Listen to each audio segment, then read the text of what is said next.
information and even intelligence is transduced is through DNA. No, they say no. Because think about it. When we're talking about, let's say, body repair and the ability to repair, the body, right? The body to repair itself, we'll say, yeah, it gets its information from the DNA. Oftentimes, the DNA repairs itself. How does it do that? Where does it get its information from?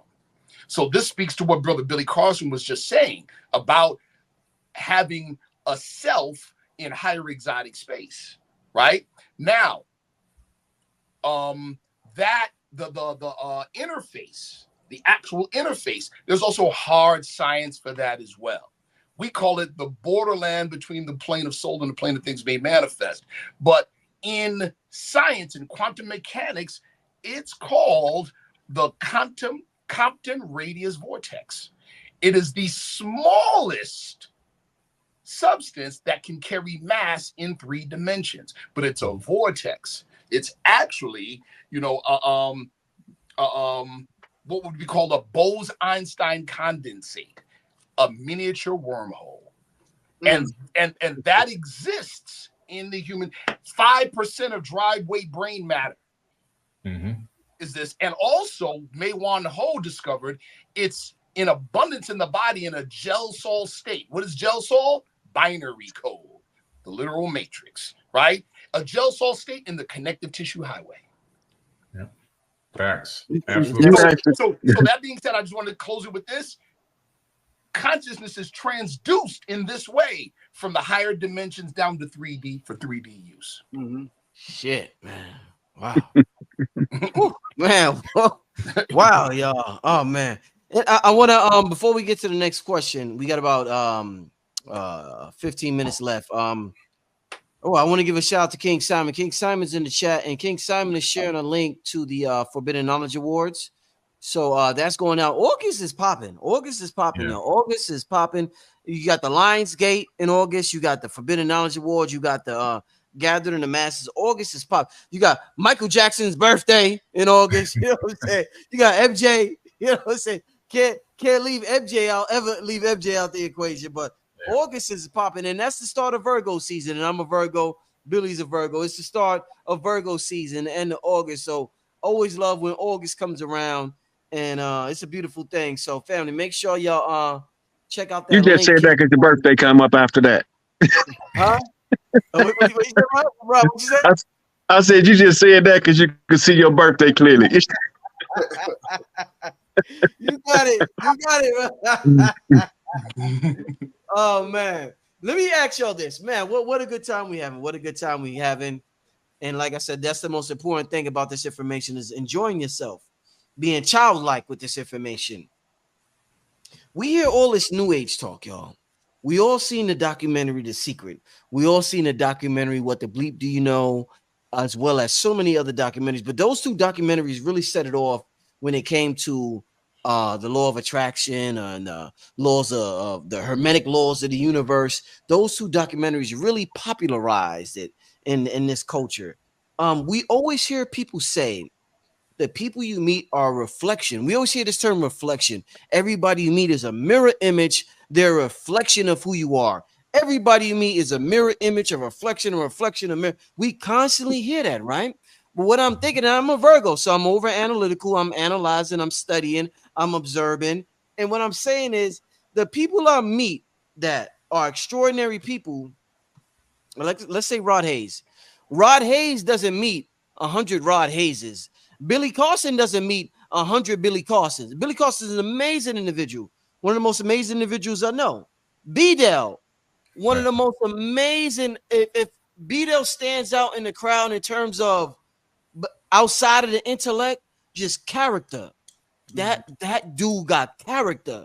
There's not a million. B-Dell doesn't meet a million B-Dells in his realm. Sharif, humble brother, brilliant, genius. I seen the brother. I said, oh shit, this brother belongs on this platform.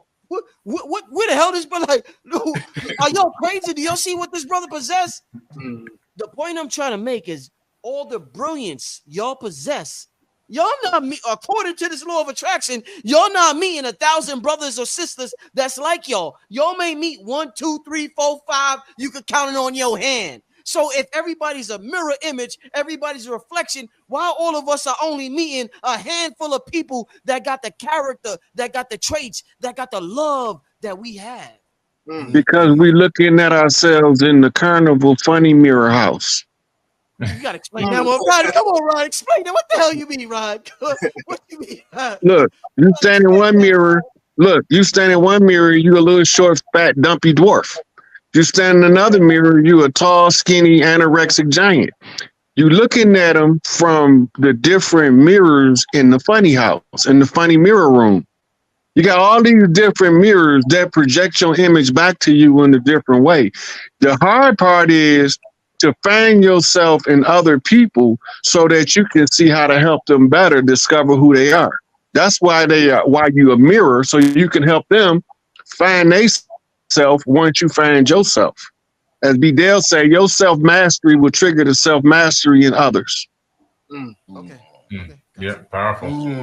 Yeah, what I see, you know, when you talk about this topic is the Mayans, the ancient Mayans, they had a saying called "In lakek alaken." That means I am another you. Another you. And so we're talking about the fact that, like Brother Rod said, we have a part of us in everyone, and there is only one. We appear to be separate in individuals, but separation is an illusion. Individuality is also an illusion. As a matter of fact, when I'm talking to y'all, I'm actually talking to myself. And when you're talking to me and everyone else on this live, you're all talking to yourself. There is only one. What's happened here is we've been given the illusion of separation and individuality so that the one can experience itself subjectively through this dimension. And every single one of us does have a part in another person. So I might meet a person that seems to be the complete polar opposite of me. But guess what? Certain aspects of their consciousness and their personality are inside of me. Even if I don't show it, even if I don't emote it, it's part of the shadow that's inside of me. Yes. And so I can meet someone that's just I may perceive them as an angry, crazy, mean psychopath.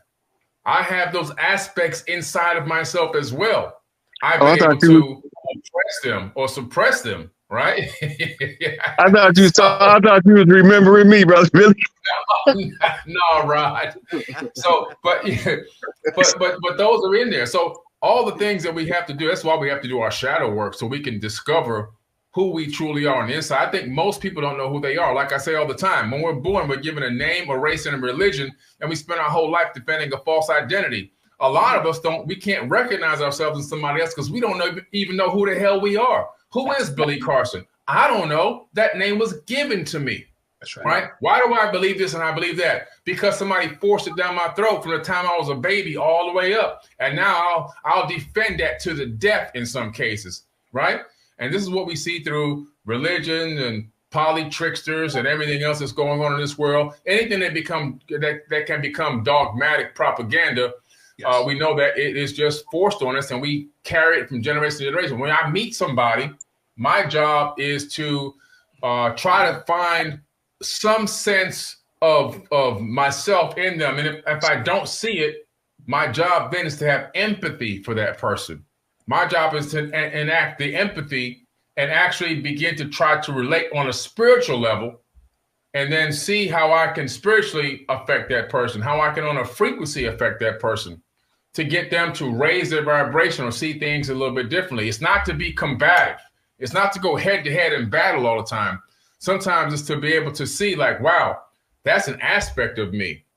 And for me to be able to have empathy for that and realize that that person or that spirit energy that's inhabiting that avatar, this might be its first or second or third time here in this realm. Some people can be 60 and 70 years old and be brand new born babies in this dimension spiritually. And there could be people that could be 10, 15, 20, 30 years old that can be ancient. See? Mm-hmm. So you have to recognize that. And when you begin to see those different aspects, you got to believe that part of your spirit, that's part of your energy that's really still connected to you. It just arrived here. So you have the empathy. So I'll see that person as a child, not in a disrespectful way, but that they're spiritually, they haven't matured yet. And that gives me the ability to see how I can help them, how I can, from a distance, bless them and wish them well. or how I may be able to try to even break through to them. You know what I mean? Mm.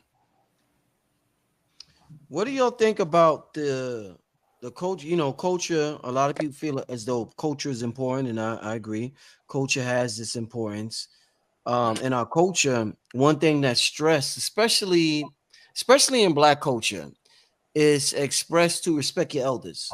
Yes. It's expressed to give honor, reverence, to listen to. You know, your elders have wisdom; they know what's best. Right? Everybody could agree on that. That's a big, especially in Black big. What I want to tell you, Brother Rich, you see where Brother Rich is at. I would have never gotten where I've gotten if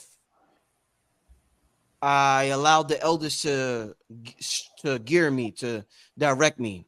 Elders have given me bad advice a lot of times. They have tried to redirect me a lot of times. They when I went in the metaphysical direction, they wanted me to go more in a Black power direction. When I did a lot of things that I did, a lot of elders, they tried to steer me in a different direction. And if I went according to culture, which some people will say is a cult, I wouldn't be where I'm at now. What I followed, there was like something in me, a stubbornness in me that didn't listen to the elder, but listen to that inner voice. And that inner voice is what's got me to where I'm at now, not listening to the elders completely. And I'm not saying all the way, because Professor James Small, he has given me an amazing advice, a lot of elders. But what I'm saying is that I had to go against the grain with the elders a lot of times to get where I'm at. So let's have a conversation about culture versus this radio signal that you get in, because I'm faithful, I'm passionate, I'm committed. You know how you faithful to your wife? I'm faithful to that radio signal. So let's talk about the radio signal versus culture, whether it's Black culture, Chinese culture, white culture, Hispanic culture, whatever. There's a culture that we want to be a part of, and when we stick to it. And sometimes when we stick to it, we go against the downloads that we get, and we're outcasts. So let's have this conversation from people who feel as though they are not following who they want to be, or their soul contract, because they're following a particular culture. And let's also talk about the elders, an important conversation about the elders, because like I said, I had to go against the grain with the elders a lot of times to get where I'm at right now. And a lot of times the elders be misled in their youth, and they never discover those anchors. I call them anchors that keep them misled as they grow older. So we don't look at all elders as elders the same. You got wise elders, and you got some elders that's some damn fools. You have to take into advisement the wisdom of the elder while you looking at the paradigm you facing, to determine if the information they're giving you is actually functional or not. Because a lot of times when we get trapped into certain paradigms, they are ego-driven paradigms of times gone by. So some of the elders is trapped in ego, just like a lot of the youth. The wise elders are the ones that did their shadow work. They know where they got tricked at, and they give you what's called right guidance. But the elders who just got old and ain't learned nothing, they call them old fools. It's the reason those terms exist. And as far as following the culture, you don't follow the culture, you read the culture. When I say read the culture, this is what I'm talking about. Yeah, right. When I told you about the crip walking 2 years ago, everybody thought I was tripping. Yes. Right? Well, the whole thing is, it's a cultural phenomenon that is an expression of the DNA of the collective of any specific group. And it tells you where at on the planet you belong. It tells you where you came from on the planet, if you are import or if you're organic to any location on the planet. And it tells you where you need to be. When you coming up, Brother Rich, you didn't come up to follow the old ways. You came up to break paradigms. The same with me, the same with Bidel, the same with Sharif, the same with Dr. Carson. We all came to break the old prison paradigm of mental enslavement by coming with knowledge that's exposed to the masses that was denied us. So we all had to go and do certain study in order. Now, while I'm reading the culture, I'm seeing what we need to know. So I'll know what to discuss when I'm on a platform like this. It don't mean that the culture is the only thing in your life that exists, because the culture is going to change. When the paradigm changes, the culture is going to change. Right. Got you. We are here, all of us on this panel, and it's a whole lot of them else out there. That's some of them are coming to your thing in August. Some will be at this thing with Billy Carson.